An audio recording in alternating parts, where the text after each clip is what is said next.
115 కీర్తనలో 14 వచ్చిన దగ్గరికి రండి. యెహోవా 115:14 యెహోవా మిమ్మును మీ పిల్లలను వృద్ధి పొందించును. చెప్పండి, వృద్ధి పొందించును. మాకు కాదు యెహోవా, మాకు కాదు, నీ కృపా సత్యములను బట్టి నీకే మహిమ కలుగును గాక. అన్ని జనులు అడుగుతున్నారు మీ దేవుడు ఏడి అని. మా దేవుడు ఆకాశంలో ఉన్నాడు, తనకి ఇచ్చి వచ్చినట్టుగా చేస్తున్నాడు. ఏం చేస్తున్నాడు ఆయన అంటే, ఆయన మాకు సహాయం చేస్తున్నాడు. రెండవది, ఆయన మమ్మల్ని ఏం చేయలేదు, మర్చిపోలేదు, తన చేతుల్లో చెక్కుకున్నాడు. మూడవది, ఆయన మమ్మల్ని ఏం పొందిస్తున్నాడు, ఆయన వృద్ధి పొందిస్తున్నాడు. ఇంక్రీజ్ అనేది దేవుని దగ్గర నుండి రావాలి. అభివృద్ధి అనేది దేవుడు ఇస్తున్నాడు. ఒకప్పుడు మన స్థితి కొద్దిగా ఉంది, కానీ ఇప్పుడు దేవుడు మనల్ని ఏం చేశాడు, ఆశీర్వదించాడు. ఒకవేళ ఈరోజు నీ స్థితి కొద్దిగా ఉంటే రానున్న రోజుల్లో నువ్వు మహాభివృద్ధి పొందుతావని యోబు గ్రంథంలో కూడా మంచి వాగ్దానం మనం చూస్తున్నాం. దేవుడు మనల్ని వృద్ధి పొందించేవాడు. హల్లెలూయా. ఈరోజు నువ్వు ఏ స్థానంలో అయితే ఉండిపోయావో అదే స్థానంలో ఉండడం దేవునికి ఇష్టం కాదు. God will increase you in every area of your life.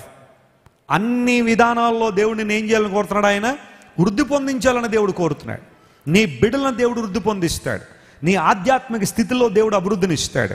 ఆత్మీయ వనరులు దేవుడు అభివృద్ధి చేస్తాడు. దేవునితో నువ్వు సహవాసం చేసే స్థాయిని నువ్వు పెంచగలిగితే దేవుడు నీ ఆశీర్వాదాల స్థాయి కూడా దేవుడు పెంచడానికి ఆయన ఇష్టంగానే ఉన్నాడు.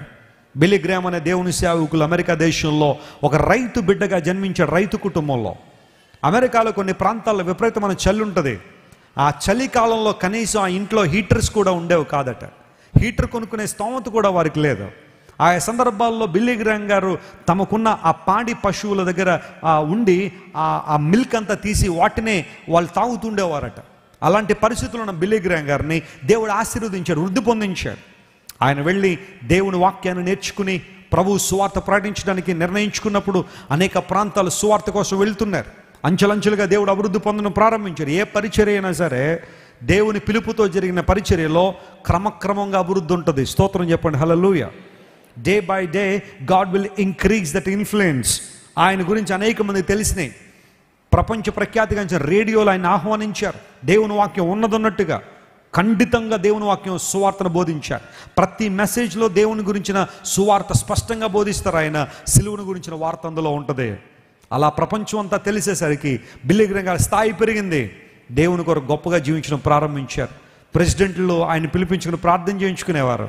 ఆయన లైఫ్ టైంలో ఆయన కుమారుడు అమెరికా దేశపు 11 మంది రాష్ట్రపతుల చేత ప్రమాణ స్వీకారం చేయించారు. స్తోత్రం చెప్పండి, హల్లెలూయా. అంటే ఏ రాష్ట్రపతి అమెరికాని పరిపాలించడానికి వచ్చినా బిల్లీ గ్రామ్ గారి ఫ్యామిలీ నుండే వెళ్ళి వారితో ప్రమాణ స్వీకారం చేయిస్తారు. That's the honour. ఇప్పుడు ఆయన కుమారుడు ఫ్రాంక్లిన్ గ్రామ్ గారు అలాంటి గొప్ప పనిలో ఆయన ఉన్నారు.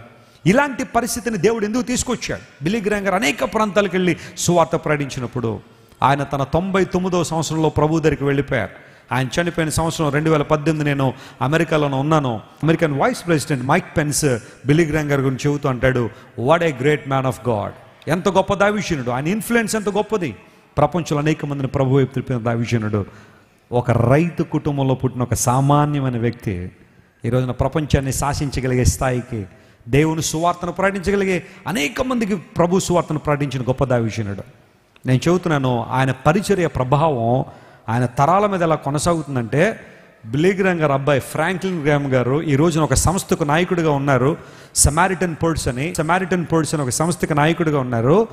ప్రియులరా, 22 విమానాలు ఇచ్చాడు దేవుడు వాళ్ళకి. దేవుడు నామమున స్తోత్రం కలుగును గాక. అమెరికన్ ప్రెసిడెంట్ కూడా 2-3 విమానాలు ఉంటాయేమో అంతే.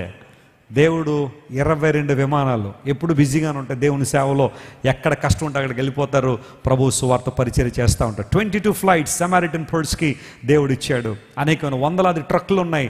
అవన్నీ కూడా సువార్త కోసం వినియోగిస్తారు. దేవునికి అసాధ్యం ఏదైనా ఉందా? సామాన్య రైతు కుటుంబంలో పుట్టిన ఆ వ్యక్తి ప్రపంచాన్ని శాసించగలిగే స్థాయికి దేవుడు తీసుకొచ్చాడు. నీ స్పియర్ ఆఫ్ ఇన్ఫ్లుయెన్స్ దేవుడు పెంచబోతున్నాడు. నమ్మిన వారు స్తోత్రం చెప్పండి. దేవుడు నీకు వృద్ధిని దాయిపోతున్నాడు. విశ్వాసంతో ఆయన పట్టుకో, ఆయన్ను వినయంతో వేడుకో. అన్ని విషయాల్లో దేవుడు నీకు వృద్ధినిచ్చి ఉన్నతమైన ఆశీర్వాదాలు నీకు ఇస్తాడు. మీరు ఇంతవరకు విన్న దైవ సందేశం మరియు దేవుని సేవకులు చేసిన ప్రార్థన మీకు ఆశీర్వాదకరముగా ఉన్నదని విశ్వసించుచున్నాము. ఈ సందేశాన్ని మీ స్నేహితులకు, బంధువులకు షేర్ చేయండి. మీకు ఏదైనా ప్రార్థన అవసరత ఉన్నచో మా ఫోన్ నంబర్లకు కాల్ చేయండి.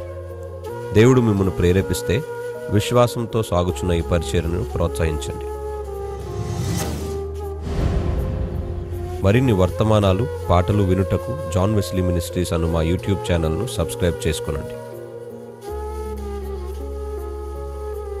ప్రభువైన యేసుక్రీస్తు కృప మీకు తోడైండును గాక.